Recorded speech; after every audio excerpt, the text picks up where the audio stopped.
संदेश भी चुनाव से पहले समाजवादी पार्टी ने देने की कोशिश की है। वहीं महिला सुरक्षा प्रदेश में बड़ा सवाल बन गई है। सरकारें दावा करती है कि उनकी सरकार में महिलाएं सुरक्षित हैं, लेकिन वहशीपन का आलम यह है कि महिलाएं और युवतियां तो दूर, ये दरिंदे मासूम बच्चों को भी नहीं छोड़ रहे। ताजा मामला मेरठ और आगरा से सामने आया, जहां पर बताया जा रहा है कि मेरठ के मेडिकल कॉलेज अस्पताल में ऑर्थोपेडिक विभाग में भर्ती 13 साल के किशोरी के साथ एक युवक ने दुष्कर्म किया और आगरा में एक 9 साल की बच्ची ने अपनी गोद ली हुई मां पर जबरन देह व्यापार करने का आरोप लगाया है और बच्ची का वीडियो बनाकर सोशल मीडिया पर जमकर वायरल हो रहा है। कभी स्कूल से लौटते हुए, कभी पार्क में खेलते हुए और कभी अपने ही घर की चार दीवारी में बच्चियां कहीं सुरक्षित नहीं हैं। अखबारों की सुर्खियों से लेकर तमाम मीडिया रिपोर्ट्स इस तरह की खबरों से भरी रहती हैं। एनसीआरबी के आंकड़ों के मुताबिक ऐसे मामलों में सजा की दर महज 27 से 28% ही है और इसी का नतीजा है जो सामने आता रहता है। सजा की यही दर वहशी दरिंदों का हौसला बढ़ाती है। लंबी चलने वाली कानूनी दावपेचों में उलझी इन वारदातों में अक्सर पीड़िता और उसके परिजनों का हिम्मत जवाब दे जाती है। साक्ष्य और बयानों में कॉमा, फुल स्टॉप से लेकर जेर जबर तक की पेचोखम में फंसकर पीड़िता और परिजन मामला सजा तक पहुंच ही नहीं पाता है। तो लगातार जो तमाम तरह की खबरें हैं वो सामने आती हैं और बताना चाहेंगे कि एनसीआरबी के आंकड़ों के मुताबिक हर 20 मिनट में एक बलात्कार होता है। वही बलात्कार के कुल मामले 31,982 हैं। 6 वर्ष से कम 32 मामले। तो 2022 के एनसीआरबी के आंकड़े आपको बता रहे हैं और इसके मुताबिक 6 से 12 वर्ष में 88 मामले जो हैं वो देखे गए हैं। तो बेटियां कहीं भी सुरक्षित नहीं है। एनसीआरबी की रिपोर्ट में भी यह दावा किया गया है। 12 से 16 वर्ष में 370 जो दुष्कर्म के मामले हैं वो देखने को मिले हैं, जबकि 16 से 18 वर्ष 570 मामले जो हैं वो देखने को मिले हैं। जबकि बात करें 18 से 30 वर्ष में तो 21,063 मामले यानी कि 66% जो है वो देखने को मिले हैं, जबकि 30 से 45 वर्ष में 8,644 मामले यानी कि 27% देखने को मिले हैं। जबकि 45 से 60 वर्ष की अगर बात की जाए तो 370 मामले यानी कि 1.2% केसेस देखने को मिले, जबकि 60 वर्ष से ऊपर 87 मामले जो हैं वो देखने को मिले हैं, जो कि 0.3% है। तो रेप के मामलों में दूसरे नंबर पर उत्तर प्रदेश है और देखिए लगातार जो तस्वीरें हैं वो सामने आती हैं। राजस्थान की बात करें तो 5,399 जो केसेस हैं वो देखने को मिले हैं, जबकि उत्तर प्रदेश की अगर बात करें तो 3,690 केसेस जो हैं वो उत्तर प्रदेश से सामने आए हैं। जबकि मध्य प्रदेश की अगर बात करें तो 3,029 मामले मध्य प्रदेश में देखे गए हैं। तो एनसीआरबी के आंकड़े आपको बता रहे हैं दिल्ली में 1,212 मामले जो हैं वो दर्ज किए गए हैं।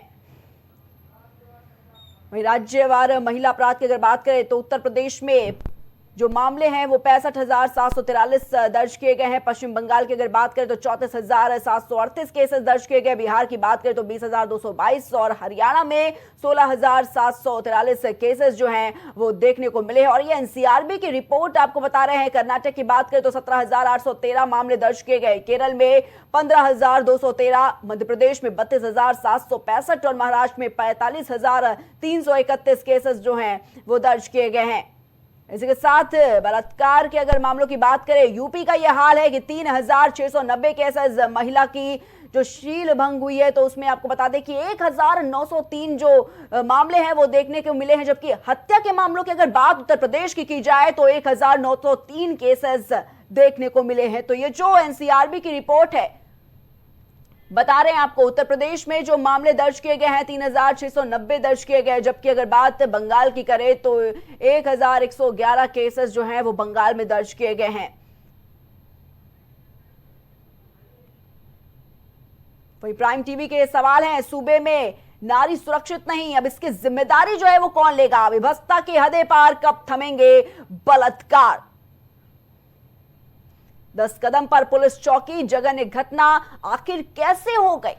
तो प्राइम टीवी के तीखे सवाल हैं, सूबे में नहीं सुरक्षित नारी, कौन लेगा इसकी जिम्मेदारी? क्योंकि लगातार उत्तर प्रदेश की अगर बात की जाए तो जो तमाम केसेस हैं वो देखने को मिल रहे हैं दुष्कर्म के, और ये जो वारदात हैं वो थमने का नाम नहीं ले रही। और यही वजह है कि हर दिन हर रोज जो खबरें हैं वो सामने निकल कर आती हैं और ये जो खबरें हैं ये थमने का नाम नहीं ले रही है। मेरठ और आगरा से आज ये तस्वीरें सामने निकल कर आई, एक बड़ा सवाल खड़ी करती हुई नजर आती है। प्रशासन पर भी ये बड़ा सवाल खड़ा होता है कि आखिर दावे और वादे तो सरकार ने भी बहुत किए नारी सुरक्षा को लेकर, महिला सुरक्षा को लेकर, लेकिन ये सुरक्षा आखिर कहां गई? कहना है कि थाना सदर बाजार कमिश्नरेट आगरा में एक बस्ती पड़ती है नगला भर्ती, वहाँ पर एक बालिका जिसकी उम्र 9 वर्ष है, उसके द्वारा राहगीर चलते अजय नाम के व्यक्ति को यह बताया गया कि एक उसकी माँ, जिसका नाम गीता वाइफ ऑफ मानिकचंद है, वह 2 वर्ष से उसके साथ देह व्यापार जैसा कार्य करा रही है तथा बार बार उसको प्रताड़ित करती है, मारती पीटती है। इस संबंध में थाना सदर बाजार पुलिस द्वारा तत्काल संज्ञान लेते हुए शोषण का धारा मुकदमा पंजीकृत किया गया तथा उसकी माता गीता वाइफ ऑफ मानिकचंद को हिरासत में लिया गया है तथा आगे की पूछताछ में यह पता चला कि उसकी माता द्वारा इस बालिका को 2 वर्ष पहले गोद दिया गया था और उसके बाद से ही वह इसका देह व्यापार जैसे कार्य करा रही है। इस संबंध में आगे की आवश्यक वैधानिक कार्रवाई की जा रही है।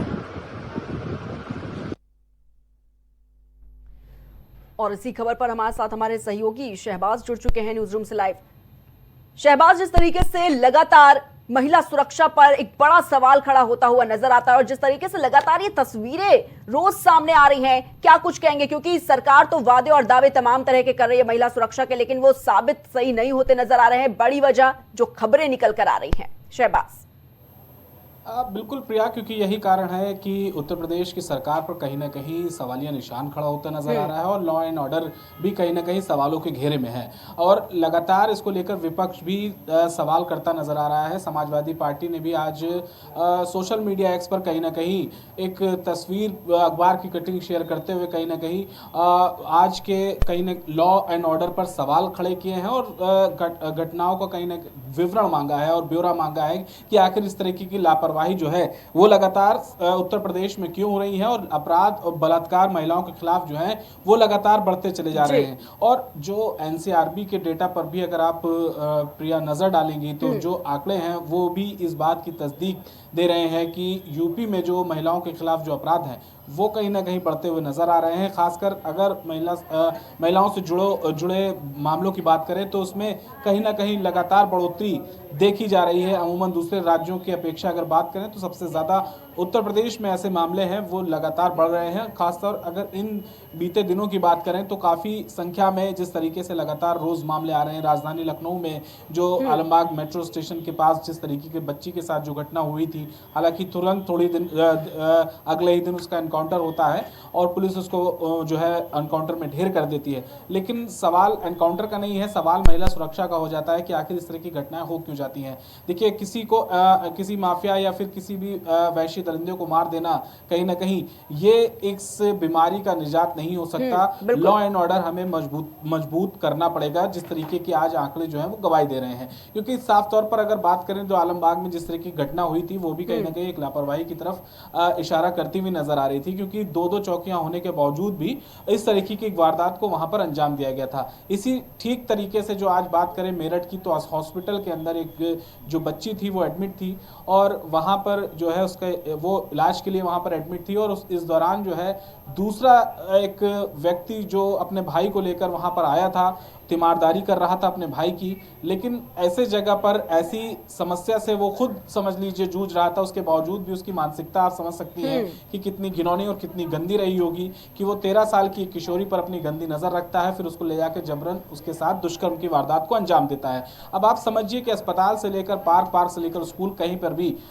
रेप की जो वारदात हैं वो आम होती चली जा रही है। इसलिए जो है कानून पर सवालिया निशान खड़े होते नजर आ रहे हैं, क्योंकि उत्तर प्रदेश की सरकार जो है वो लगातार यही दावे वादे भरती नजर आती है कि महिलाओं की सुरक्षा के लिए वो जो है किसी भी तरीके से समझौता नहीं करेगी। लेकिन बावजूद इसके उत्तर प्रदेश में कई आरोपी, कई अपराधी ऐसे घूम रहे हैं जो किसी न किसी फिराक में नजर आते हैं और जब भी मौका मिलता है तो वो ऐसी मासूम बच्ची, किशोरी या युवती को अपना निशाना बनाते हैं। जी बिल्कुल शहबाज, ये सवाल खड़े होने भी लाजमी है सरकार से लेकर प्रशासन तक, क्योंकि जिस तरीके से ये दरिंदगी की खबरें सामने आती हैं, दुष्कर्म की वारदातों से शायद जो अखबार है वो भरा रहता है, मीडिया रिपोर्ट्स इस तरह की खबरों से भरी रहती है, लेकिन बार बार ये बड़ा सवाल खड़ा होता है कि आखिर कब इस पर फुल स्टॉप सरकार लगा पाएगी। क्योंकि वादे और दावे लगातार सरकार करती है, महिला सुरक्षा की बातें करती है, लेकिन उसके बावजूद अगर उत्तर प्रदेश की बात कर ले, रोज तमाम जिले से जो खबरें हैं वो सामने आती है और रुकने का नाम ही नहीं ले रही है। शहबाज, देखिए, पुलिस गश्ती और पिंक बूथ जिस तरीके के एक योजनाएं और क्रियान्वयन उसका किस तरीके से हो रहा है, इस पर जरूर कहीं ना कहीं एक मॉनिटरिंग होनी चाहिए इस बिल्कुल। चीज़ की कि आखिर किस तरीके से जो योजनाओं को उत्तर प्रदेश सरकार लेकर आई है, या फिर जिन जिन चीज़ों का क्रियान्वयन चल रहा है वो किस तरीके से काम कर रही हैं। इसको आला अधिकारियों की ही कहीं ना कहीं जिम्मेदारी बन जाती है कि अगर किसी थाने अंतर्गत इस तरीके की घटना हो रही है तो उसका एक डाटा तैयार होना चाहिए कि आखिर वहाँ पर किस जो रात्रि गश्ती थी वो किस तरीके से चल रही थी, पिंक बूथ में वहाँ पर महिला पुलिस कर्मियाँ मौजूद थी कि नहीं थी। तो इन तमाम चीज़ों को अगर देखिए ऊपर के आला अधिकारियों ने जो अपना कहीं ना कहीं ढीला रवैया अपनाया तो नीचे स्तर से लापरवाहियाँ ज़रूर होंगी।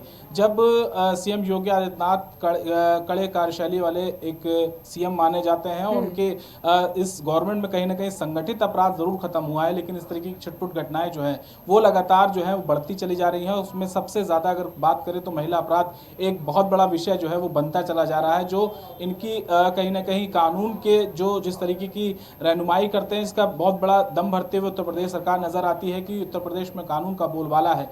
बिल्कुल बात सही है कि संगठित अपराध खत्म हो चुका है, लेकिन इस तरीके की घटनाएं भी कहीं ना कहीं कानून पर एक काले धब्बे के समान नजर आती हैं। जी बिल्कुल। अगर शहबाज बात करें एनसीआरबी की रिपोर्ट की अनुसार के जो आंकड़े सामने आते हैं उनके अगर बात करें तो दुष्कर्म के मामलों में जो सजा है वो दर महज 27 से 28% ही है। क्या लगता है ये भी एक बड़ा नतीजा कहीं ना कहीं सामने है इसका?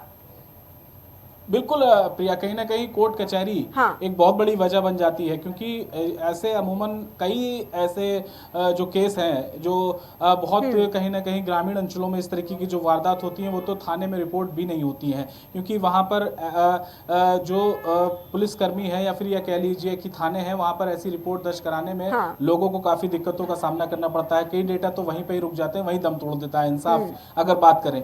और अगर उसके बाद कहीं एफआईआर दर्ज भी हो जाती है किसी भी तरीके से, क्योंकि मामला जब हाईलाइट होता है तो एफआईआर दर्ज भी हो जाती है, तो फिर वो मामला कोर्ट कचहरी में काफ़ी लंबित हो जाता है।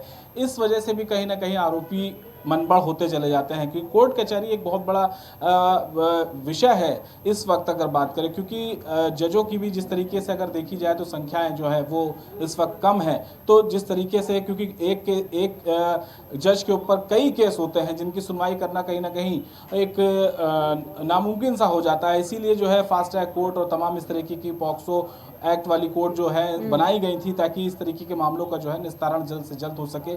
लेकिन फिर भी कहीं ना कहीं इसके इतने केस लंबित पड़े रहते हैं कोर्ट में, इस वजह से एक ये भी बहुत बड़ी वजह बन जाती है प्रिया, जो कहीं ना कहीं लोगों को इतने मनबड़ हो जाते हैं, अपराधी इतने मनबड़ हो जाते हैं कि वो इस तरह की घटना को अंजाम दे देते हैं। बिल्कुल बिल्कुल शहबाज, क्योंकि जो पीड़ित परिवार होते हैं उनकी शायद कहीं ना कहीं हिम्मत ही जवाब दे जाती है, क्योंकि अगर साक्ष्यों की बात करें, बयानों की बात करें, ये सिर्फ कॉमा और फुल स्टॉप तक ही सीमित रह जाता है, क्योंकि अगर बात सजा की करें तो सजा तक ये जो मामला है वो पहुंच ही नहीं पाता है।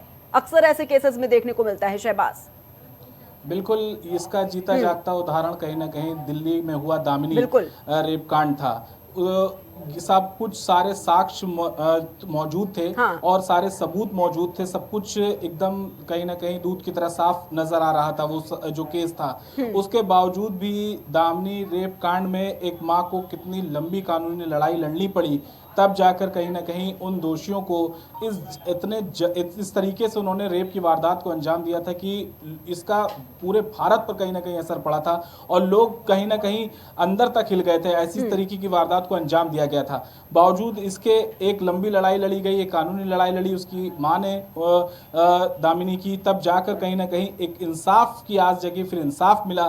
तो एक बहुत लंबा पीरियड चला जाता है जिसमें कई लोगों की जो हिम्मत है वो जवाब दे देती है, और वही एक कारण बहुत बड़ा बन जाता है कि कोर्ट कचहरी में जो मामले जो है वो फंस के जो है कहीं ना कहीं लोग अपना दम तोड़ते नजर आते हैं। जी ठीक है शहबाज, बहुत बहुत शुक्रिया आपका हमारे साथ जुड़ने के लिए, तमाम जानकारियों के लिए।